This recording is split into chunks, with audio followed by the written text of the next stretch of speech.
Hello. This week's topic is covering transit and transportation. And remember, we're not focusing on like how well is the subway system working. We're focusing on how well are journalists covering whether the subway system is working. And of course, it's not just the subways. The urban transit area here includes the suburban railroads, suburban bus service, the subway system, and uh, the New York City buses as well. And keep in mind, too, that while the population of New York City is 8 million plus, the population of the metropolitan area is twice that. So we're talking about a huge network and set of different instruments of travel and transportation. And of course, this topic would also include uh, automobiles and the bridges and tunnel systems in the New York area, which there are quite a few. Uh, Two bridges over the Hudson. There are two tunnels across the Hudson to New Jersey. There's a tunnel. Am I going to remember all the tunnels? There's the Brooklyn Battery Tunnel that runs from the south of Manhattan to Brooklyn. And there's the Queens Midtown Tunnel, uh, which connects uh, roughly 34th Street with Queens. There are too many bridges for me to count and name, but close to a dozen in the area. And all of this is important because all of these are transportation choke points with phenomenal waiting times to get on during the rush hour. I mean, it often takes an hour to get from the highway to the bridge. If you think of this spatially, uh, people entering the city should be coming into a funnel, and then the narrow end discharges them into Manhattan. And when they're leaving, they should be going out. But because of the choke points, they're actually, you might have 6 or 7 lanes of traffic converging on a bridge or converging on a tunnel, and that really slows things down. So when we're thinking about how good a job do journalists do, I will offer a few general observations. One is I think that the subway system is followed and covered much more closely than the bus system and the suburban rail system. And I think that that aside, you need to think of the different uh, constituencies is not quite the right word, but the different segments of the population that all make up part of the transit and transportation system. So first of all, that would include the riders, of which there are vast numbers. It would also include all the workers in the transportation system. And we often read about them, uh, when there is a strike or a potential strike, or there's been some coverage lately about the pandemic and to what extent the workers are willingly being inoculated and what the MTA's response is. But, when you think about the interplay of passengers and workers, the workers are always seeking higher wages and better benefits. And to the extent that we have an inflationary economy, as costs go up, naturally they want their wages to go up as well. But if you think about this, there's a direct relationship between increases in wages and increases in fares, and so the public tends to be not anti-worker, but maybe not seeing the connection between wages and fares.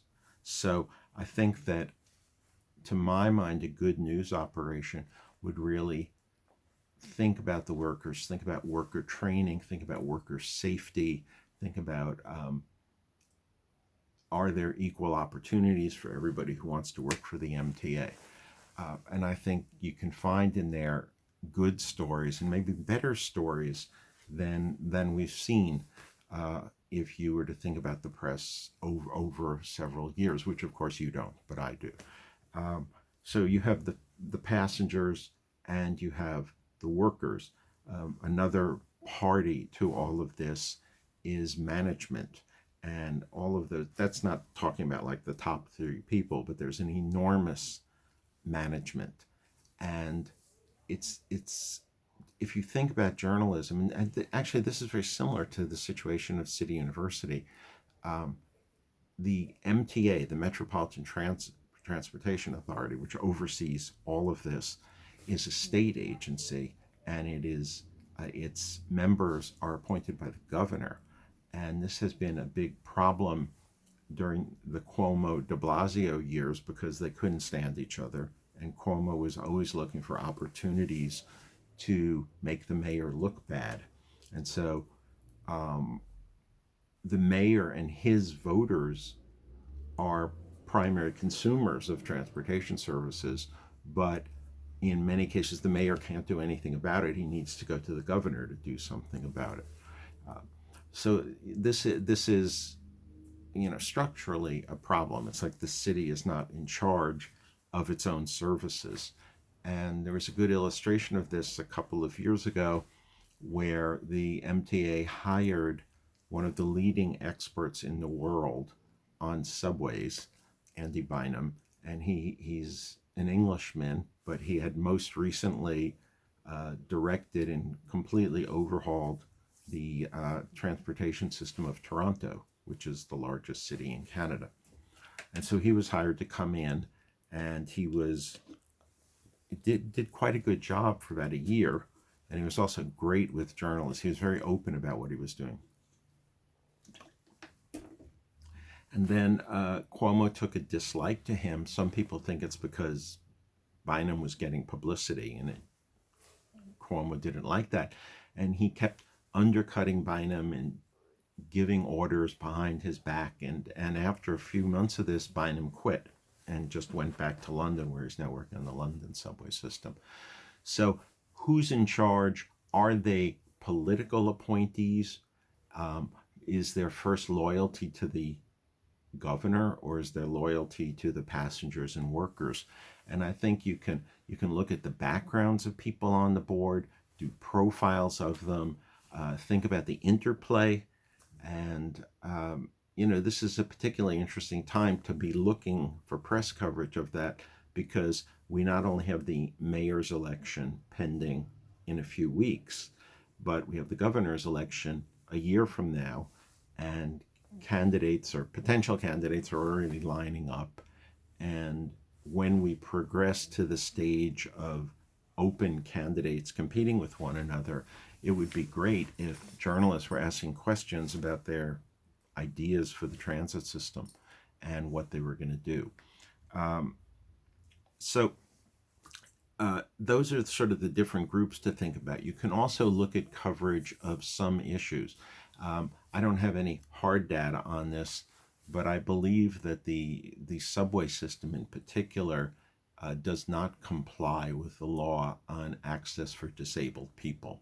And there are some subway systems that have elevators to take you down to the platform, but there are not that many of them, and the elevators are very old and they often don't work, or they don't work very well, and it leaves disabled people in a terrible situation. This and many other problems could be solved if you had good management and you had the funding for it. And when we're talking about funding for transportation and transit, we're really talking about billions of dollars. People have estimated that to bring the New York City transportation system into the modern age using contemporary technology, the best of that technology, the most reliable, the safest, would cost more than $8 billion. And, where's that money going to come from? It would be nice if it came from the federal government and the state government, and the city participated, and there was, everybody getting together and saying, this is a problem we need to solve. But it doesn't work that way. And the federal government is looking at all 50 states.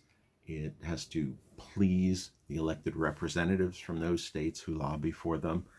And while, New York City's transit situation is, I was going to say terrible. It's not really terrible. It's just not satisfactory. Um, there are other cities, notably Chicago and Los Angeles, where things are just as bad in different ways. And so that's, the federal government is kind of looking at all of this. Another complication that I'm really not going to get into, and I don't want you to think about much this week, is traffic and the problem of number of cars coming into the city and trucks, and um, on top of the mix of commuters coming in the last few years, we've seen Uber and Lyft put thousands of more vehicles into New York City. And rather than increasing the capacity of streets to accommodate the extra vehicles, New York City, for a variety of reasons, has been going in the opposite direction and reducing the capacity. And if you think about think about bike lanes mathematically on the major avenues of New York, like Fifth Avenue or Lexington Avenue. Once upon a time, there were 4 lanes of traffic. And if you say, okay, we're going to take out one of these lanes and make this a bike lane, there are lots of good reasons for doing that. Biking is good exercise. It's environmentally great, and theoretically it reduces traffic. But if you're taking one lane and setting it aside for that, you're reducing the 4 lanes of traffic to 3. In other words, you're taking 25% out in a period where traffic is increasing. So, the government should be thinking in those terms, and some members of it are, but, that we're dealing with different elected bodies. And if you were a journalist starting out to do transportation stories, you'd have to figure out who are the key players, who are the most influential members of the board, who are the supervisors, who's in charge of safety, who's in charge of access, and what's the leadership of the workers as well. Talk to the union officials, and they could probably help you identify who these people are. Another issue that you could think about is many neighborhoods are reasonably well served by the transit system, and many neighborhoods of New York City are very poorly served by the transit system. And the areas of Brooklyn and Queens that are farther away from Manhattan often don't have great transit services. And another thing, it's, when you look at a subway map, it's sort of obvious that the system over the century that it's been in existence was sort of designed with the idea of getting people into Manhattan. And there wasn't a whole lot of thought given to people who live in Forest Hills who want to go to Flatbush. And as the business environment has changed, and Brooklyn has a very robust downtown area now, and so do parts of Queens, the transit system has not been adapted, I think, to accommodate them. And if you've had the opportunity to travel and observe some other transit systems, Toronto's is excellent. Montreal's is very good. London has gotten much better. Paris is first rate. The big German cities have excellent transit systems as well. So it's not impossible, but it's very difficult. And I think that good reporters and good news organizations should think about how they best can cover this. And so what I want you to do this week as you're reading the news is to look for articles about transit and transportation and see if you think they're well done and fair. I'm trying to think, the most recent articles I read is that just this past week, some journalists figured out that the MTA had told all of its employees weeks ago that they had to either have proof of inoculation or they had to be tested every week at their own expense. And that's the case in many areas, but it's not enforcing that. It's not asking employees for proof of inoculation. It's not asking them for test results.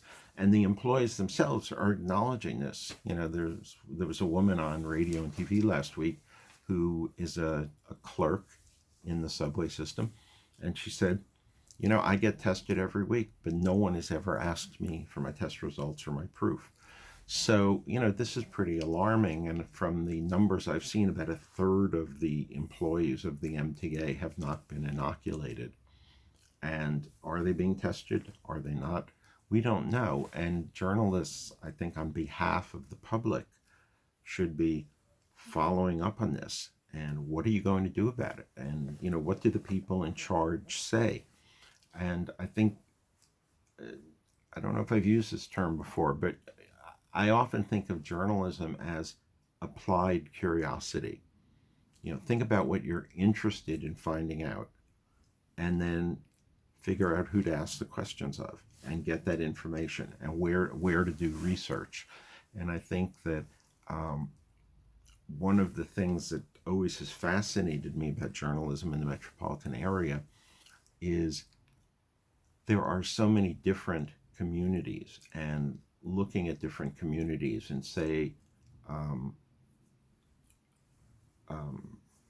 trying to think of areas of Brooklyn, say Red Hook, how is transportation in Red Hook and how does it compare to transportation in Riverdale, which is I think the wealthiest section of the Bronx?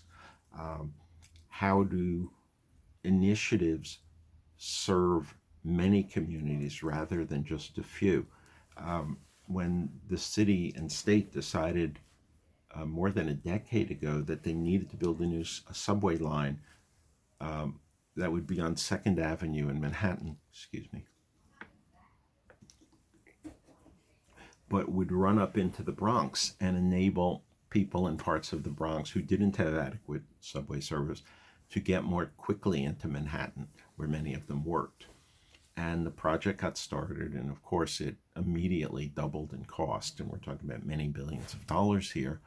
And after the Manhattan part, or much of the Manhattan part, had been built, they said, oh, well, we don't have enough money, so we're going to just stop now for the foreseeable future. And so people who live on the east side of Manhattan, in Midtown and just north of Midtown, have this wonderful new subway line that gets them to Midtown, to the Times Square area, gets them down to Wall Street. But the people in the Bronx who were supposed to benefit from this got nothing. And they don't even have the promise of, oh, yeah, this is our next priority. Because the top priority of the MTA, I think, is replacing the signal systems in the subway system, much of which were built in the 1930s. So they're using 1930s technology in 90 years later. So in other words, what I'm saying is there are many New Yorkers who get left out. And one of de Blasio's interesting initiatives on transportation, I think, was to really ramp up the number of ferries, and created a climate where at least 2 companies wanted to come in and greatly increase ferry service among the boroughs. But the way it was, first of all, it's fairly expensive, and the city doesn't like to talk about this, but it actually subsidizes the passengers who use the ferry service to make the fare manageable and to encourage people to use it. But it tends to serve the wealthier communities in the boroughs, rather than, in some cases, the people who need it most. And this is not something that just pertains to transportation. You could make the case that it pertains to the availability of food and quality food, to the variety of healthcare and so on. But I do think news organizations could do a better job of covering transit and transportation. And in this time of ferment, where we're going to get a new mayor, we're going to get a new governor, or possibly not. I guess Hochul is running for re-election, but these are issues that they should be forced to discuss in public. Like, what are your plans? Where's the money going to come from? What is your priority? And in the context of this course, I'm saying look at this week. But if you're living and working in the New York area, you might just want to pay attention to this going forward, because it could get significantly worse before it gets better. And I think that I think that for this type of coverage, there's a vast audience, because transit and transportation affects almost everyone. The one other aspect of transportation I just wanted to mention, because I don't think it affects most of you very much, is all the commuters and workers who drive into the city. And traffic is usually a terribly unproductive environment, right? If you're sitting stuck in traffic, you're basically wasting time. And it can take an 8-hour workday and turn it into 12 hours away from house if you get stuck in bad traffic situations. Also, traffic creates pollution, because even if you're stuck in traffic isn't moving at all, people do not turn off their engines. So they're still spewing into the environment. And I think that this issue should be of great concern to all New Yorkers, because it can make it hard for companies to attract good workers from other cities. And it's a very important issue. We can't say it's more important than healthcare or more important than education, but the ability of people to get around reliably and safely and get to their jobs and get to their places of education and then get back home at a reasonable time is a very important quality of life issue for many, many people.